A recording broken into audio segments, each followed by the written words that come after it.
still waiting for answers today, and we need answers. Tonight, families of lost loved ones call for the disbandment of the Thunder Bay Police Service. Coming to the fire program that'll help them progress faster into the crew. The Northwest Territories is preparing for another tough wildfire season. I've seen the struggles that my people I grew up with face, and I can get on their level. And a new policing program in Manitoba sees its first graduates.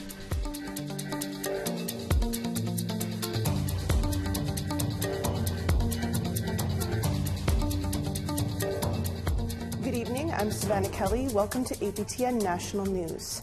The man acquitted of murdering 15-year-old Tina Fontaine was reportedly found dead in Kenora, Ontario today. Raymond Cormier was suspected of killing Fontaine, whose body was found in the Red River in Winnipeg in 2014. He was found not guilty of second-degree murder by a Winnipeg jury in 2018. Thelma Favell, Fontaine's great-aunt, told APTN the Winnipeg Police Service broke the news of Cormier's death to her on Friday. The police did not immediately respond to APTN's request for comment. A week ahead of alleged serial killer Jeremy Skibicki's trial, a pipe ceremony was held by family members of the Indigenous women he is accused of killing. While filming was not permitted at the ceremony, our reporter Sierra Bettens was there this afternoon to get the story. I'm here at the Forks, where the families of Mercedes Myron, Rebecca Contois, and Morgan Harris and supporters are gathered for a pipe ceremony. The ceremony is taking place a week before the trial of alleged serial killer Jeremy Skibicki, who is accused of killing 4 Indigenous women. Offerings of tobacco were given, and they will be taken to the courthouse on the day of the trial. Skibicki's trial takes place on April 29th in Winnipeg. Sierra Bettens, APTN National News, Winnipeg. Families who have lost loved ones in Thunder Bay are calling for the disbandment of the city's embattled police service and asking for a new police service to investigate the deaths. The chorus of calls to shut down the Thunder Bay Police Service continues to grow, and today complaints were filed with the Inspector General of Policing in Ontario. Dozens of family members and First Nations leaders held a press conference at Queen's Park in Toronto today. Family members believe the deaths of their loved ones were not credibly investigated. 14-year-old Mackenzie Munias from Niskandaga First Nation was found deceased in the water at Marina Park on December 18, 2023. 31-year-old Corey Boleski was murdered in November 2022. Of the 15 homicides in Thunder Bay that year, Boleski's is the only case where no charges have been laid. Here is some of what the family members of Munias and Boleski had to say. I was with the family. I was with the mother, Vanessa, when that investigator said, "We're gonna find out what happened. We're gonna give you answers," and they haven't done that. We're still waiting for answers today, and we need answers. But she was only 14 years old. She's gone. She was robbed of her life. The Thunder Bay Police need to do their jobs. They need to forget about the skin color of people. Because regardless of what, Corey meant the world to me and my family. So Corey needs to get justice as well as these other families here. For me, as a mom to Corey, I will never stop. I will try to keep fighting for my son. And I will. I will bring those people to justice that murdered my son. Police can't do it here in Thunder Bay. Well, we'll get somebody else to do it for us. The fresh calls to disband the Thunder Bay Police Service and its board comes off the heels of charges against the former chief of police, the police service's in-house lawyer, and a staff sergeant. Lawyer Julian Faulkner is representing the families in their complaints to the Inspector General. There's very few legal avenues families can take. The one that is now being pursued is this Inspectorate of Policing. They don't have another lawsuit. There's no class action. So this is it. This complaint, this new body that the Deputy Minister, Mario Di Tommaso, told NAN chiefs publicly was the place to go, now has the responsibility to do the right thing, create options for these families outside of the Thunder Bay Police Service, and remove what is a proxy for a police service. In a statement, the Inspector General of Policing said he's reviewing the complaints carefully. The statement says he's committed to ensuring adequate and effective policing is delivered to Thunder Bay and its diverse communities. Both the Thunder Bay Chief of Police and Board issued statements. They will speak with media tomorrow following a board meeting. We want to hear what you think about the calls to disband the Thunder Bay Police Service. Here's how to continue the conversation. If you have a story you want to share, send us an email to news@aptn.ca. To read and watch our stories, go to aptnnews.ca. You can find us online on your favorite social media sites, including TikTok, YouTube, LinkedIn, and X. Follow APTN News to join the conversation and see our latest stories. A drug consumption site in Winnipeg that was made in response to high overdose deaths is getting high marks for its effectiveness. Sav Jonesa has more. The first year of Winnipeg's only mobile overdose prevention site exceeded expectations, a new report finds.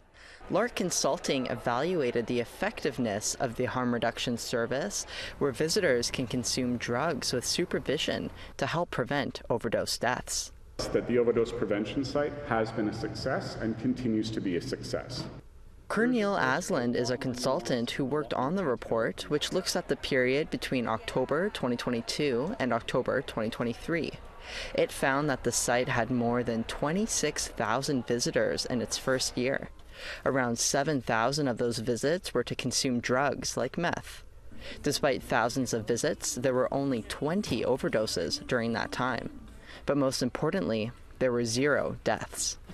According to Manitoba's chief medical examiner, preliminary data shows 445 people died of drug-related causes in Manitoba last year. That overlaps with a lot of the period of our evaluation, but we also want to highlight that none of those deaths took place at the mobile overdose prevention site. And that's the point. It's a safe space.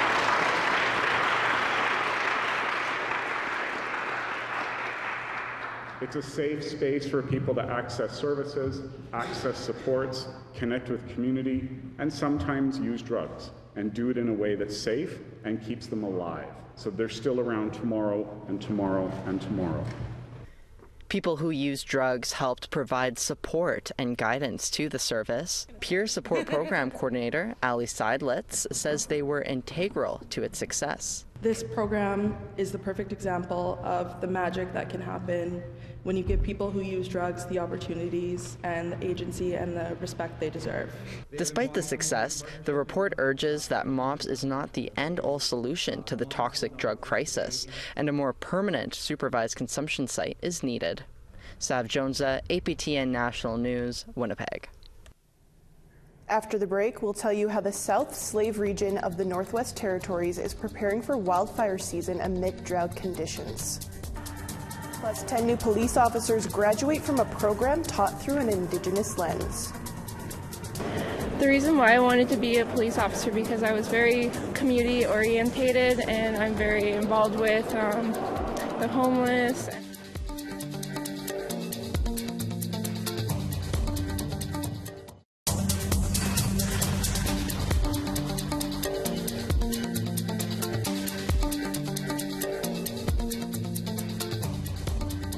Welcome back to APTN National News.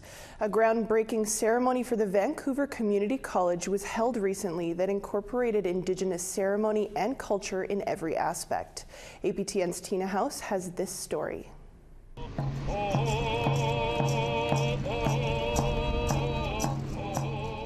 Here at Vancouver Community College, a special event was held to bless the grounds, where a new Centre for Clean Energy and Automotive Innovation will be built.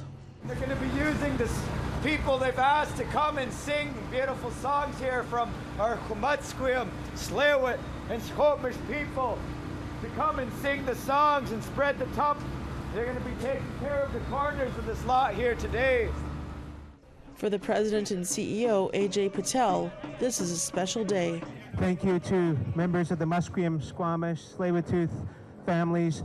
Thank you for coming here and helping us better understand culture and tradition and protocol. Dreaming the dream of having a building on this land, we started with a Knowledge Keepers session. And ever since then, we've been learning, and today our learning progresses.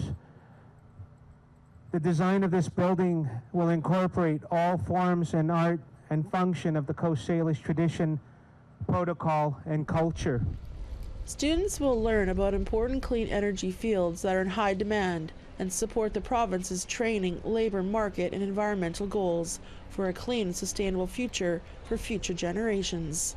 I'm very excited about this new building and about the expansion we're seeing at VCC. We have a major commitment from our province, $483 million to our Future Skills program. This is about training people for the jobs of tomorrow.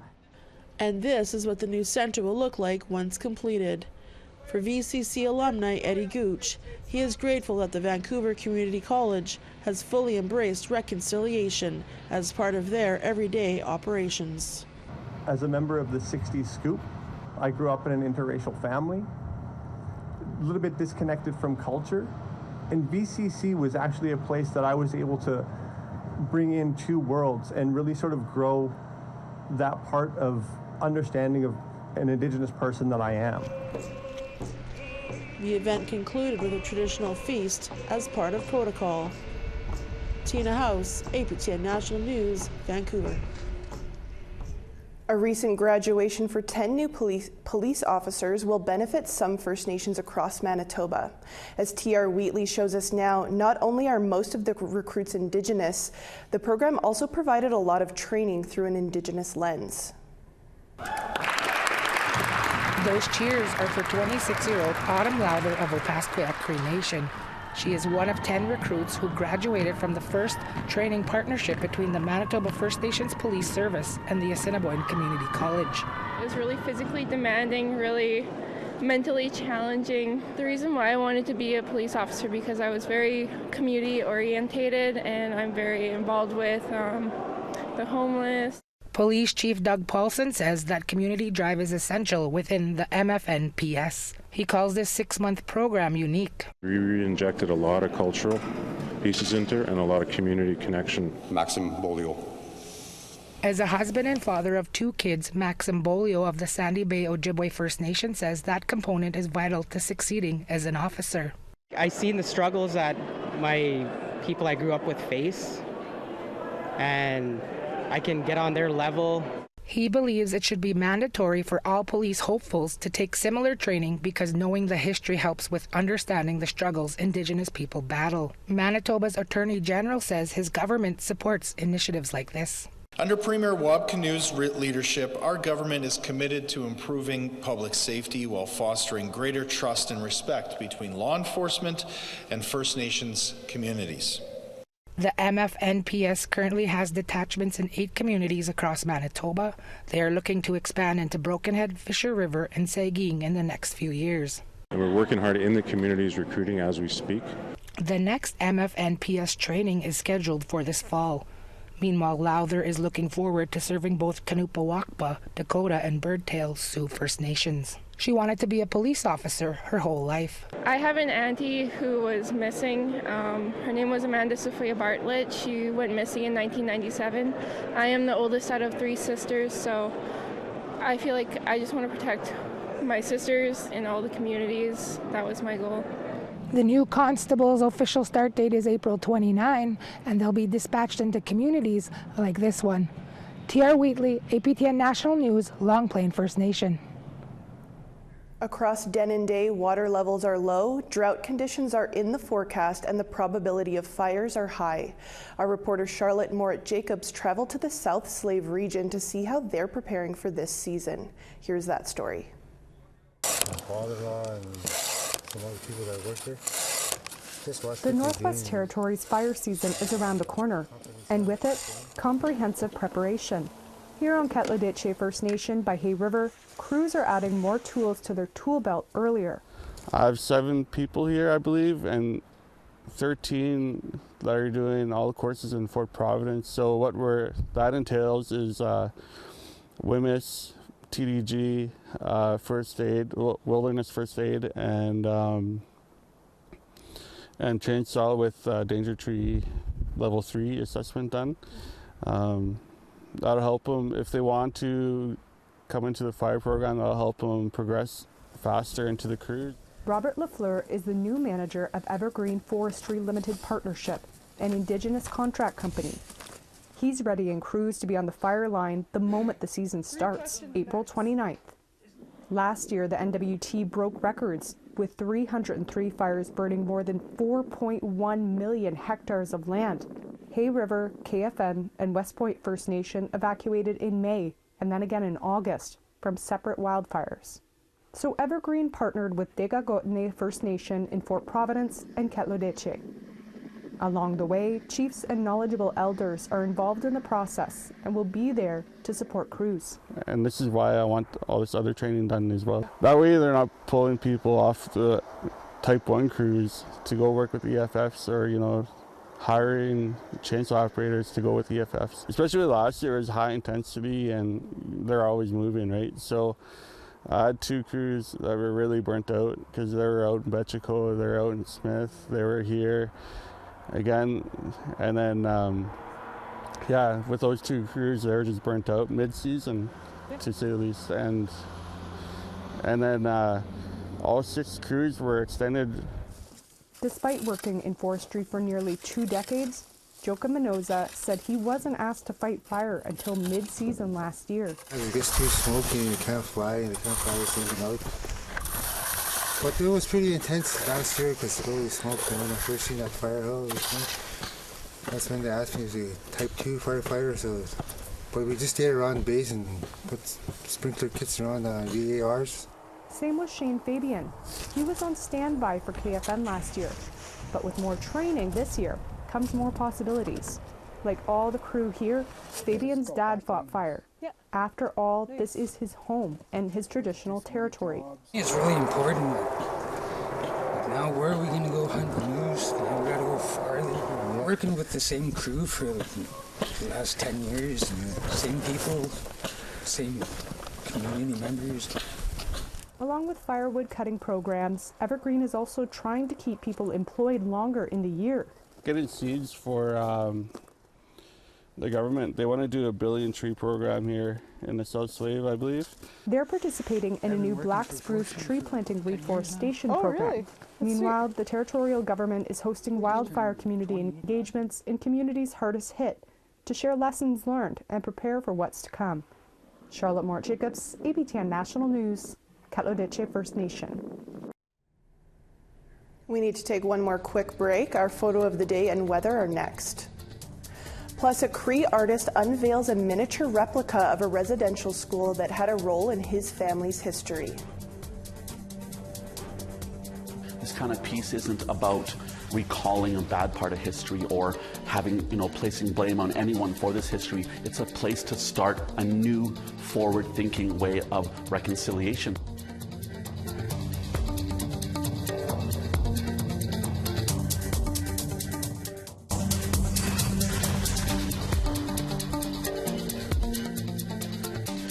Welcome back. It's time now for our photo of the day. Today's picture comes from regular contributor Dave Menzies in Steinbach, Manitoba.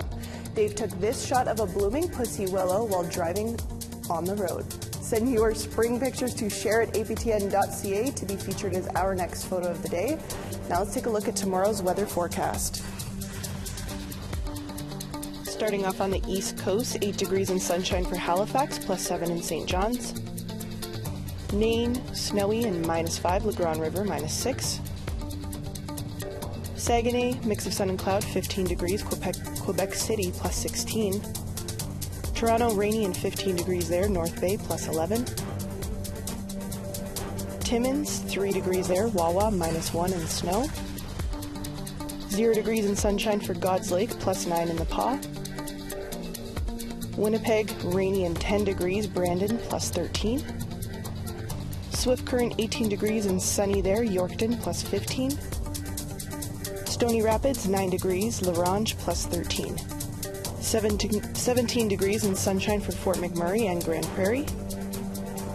17 and sunshine in Calgary, Lethbridge and Red Deer. 19 in Penticton, Kamloops, +22. Prince Rupert, 9 degrees and rainy there, Smithers, +12. Watson Lake, mix of sun and cloud, 11 degrees. Mayo, plus 13. Norman Wells, mostly cloudy, 2 degrees there. Yellowknife, plus 5.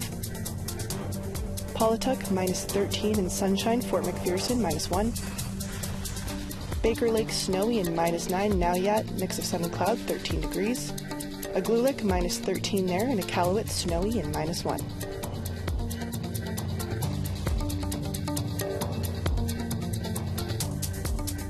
Well-known Cree artist Lance Cardinal unveiled his latest work this past Saturday in Edmonton.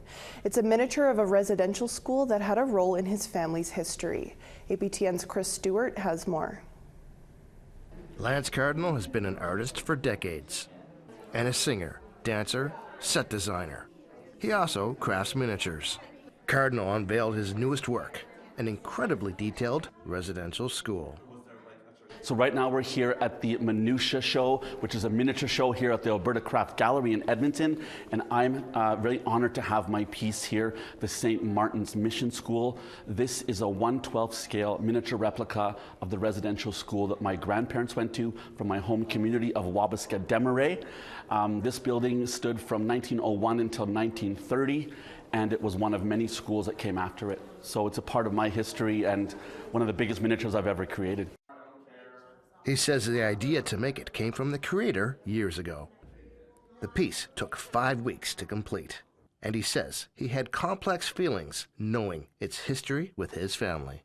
My grandmother never spoke about this. My grandfather never spoke about this.